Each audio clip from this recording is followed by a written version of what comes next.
Thanks for tuning in. I'm Kim Stanley, and you're watching Politically Speaking only on Cox 9 Roanoke. Our next guest is Delegate Onzlee Ware, who represents the 11th House District, including parts of Roanoke City and Roanoke County. Welcome, and thank you for joining us, Delegate Ware. Always good to see you. Good to see you.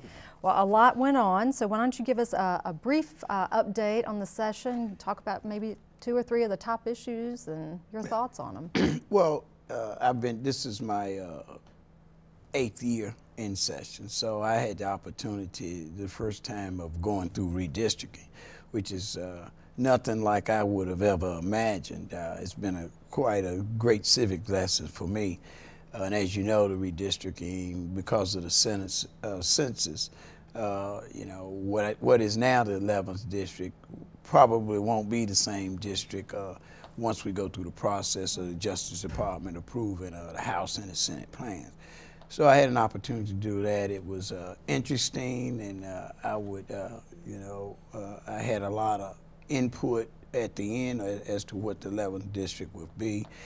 Presently, the 11th district moves in what I consider a lot more compact, which would consist of most of Roanoke City, which, you know, makes sense. I mean, because of the guidelines that they tried to follow. First of all, they had to make sure that what we do is legal, because it has to be pre-cleared through the Justice Department. And so I'm pretty well satisfied that at least my district does that. And it's not anything foreign to me. As you know, I've always tried to be a delegate just for the Valley. So most of our lines I never paid a whole lot of attention to it. So I think if I keep the district that they've drawn for me, I would be very satisfied with it. But it was a pretty good session for me. I think finally after 8 years, it's probably, in my opinion, my best session, because I wasn't as nervous. Right. And I sort of, after 8 years, sort of understand the process a lot. I think a lot of people don't understand that it's a whole different world, a whole different language, and it takes a while to get comfortable with it and all the moving parts. And it's phenomenal that we finish as many bills and get as much work done in this session. Was a 45-day session. So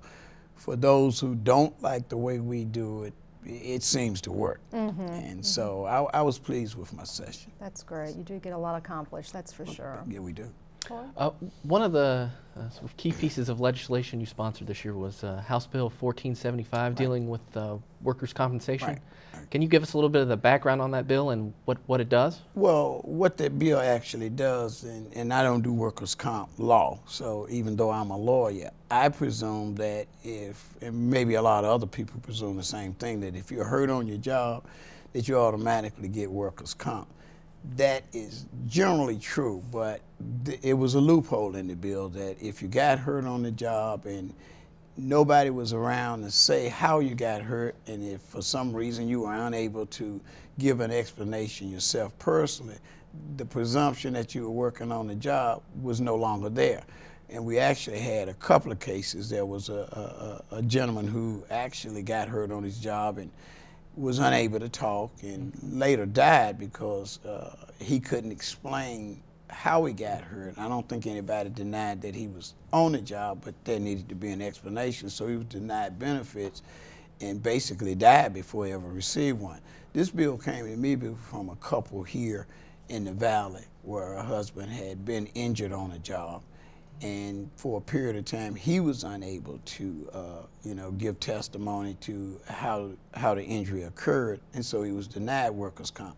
Later on, he was able to give an explanation of his injury, so he got the workers' comp. But that seems grossly unfair, because if you get injured on the job and you die, there is a presumption that the death was work-related, so you get the workers' comp. But if you are unable to say it and you live, you don't get the workers' comp. So we were able to pull together what I consider all the major parties, trial lawyers as well as insurance companies, and I was able to get them to sit down. I filed a bill that I didn't figure would work, but sometimes you have to file a bill to just get the process going. And we were able to pull them together, and we came up with a bill that actually closes the loophole. And so now, if somebody is injured on the job and unable to give an explanation of their injury. If they go through certain factors, it makes it a lot easier for them. Even though they're unable to explain the injury, they can still receive the workers' comp. Major legislation, because workers' comp is one of those sacred cows in the General Assembly.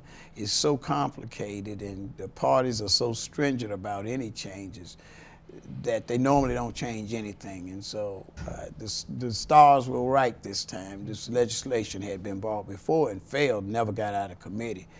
But we sort of marshaled this thing through the House in both committees, and it came out resoundingly. The counterpart to it was in the Senate. Senator Edwards filed the exact bill. So my bill worked through, and I think by the time my bill got to the Senate, I think the explanation and everything was fine. So that bill came out. So that's a bill for the people, working people. It really is. Yeah, congratulations to you on that. Thank you. Well, as a member of the House Appropriations Committee, there was a lot going on with budget negotiations. Technically it's balanced, but structurally there were some questions. Why don't you explain that to our viewers? Well, as a member of the House Appropriations Committee, this year, as you all know, both the House and the Senate passed out bills, I think unanimous. I don't think that's probably ever been done in the recent history of the Commonwealth. So that was phenomenal in and of itself. When they say technically a bill is balanced, I mean the numbers look technically balanced, but when you look deeper, you realize that there are certain things. For instance, we balanced the budget last year with a lot of federal money. That money is going to be gone. It's one-time money. So technically the bill was balanced, but the question becomes, how are you going to backfill that portion of the revenues that you no longer get from the federal government? And that is going to be a challenge next year. So what the House Appropriations Committee was able to do, we were able to make some adjustments so that that won't be a problem. It's also technically balanced and structurally balanced. So, but we do have some challenges in next year with revenue because that federal money won't be there. So more to come on that. More to come. Absolutely. So good to see you as always, and thanks for all you do in our area. Appreciate you. All right. I'm Kim Stanley. And I'm Tori Williams. And we'll see you next time on Politically Speaking, Cox 9 Roanoke.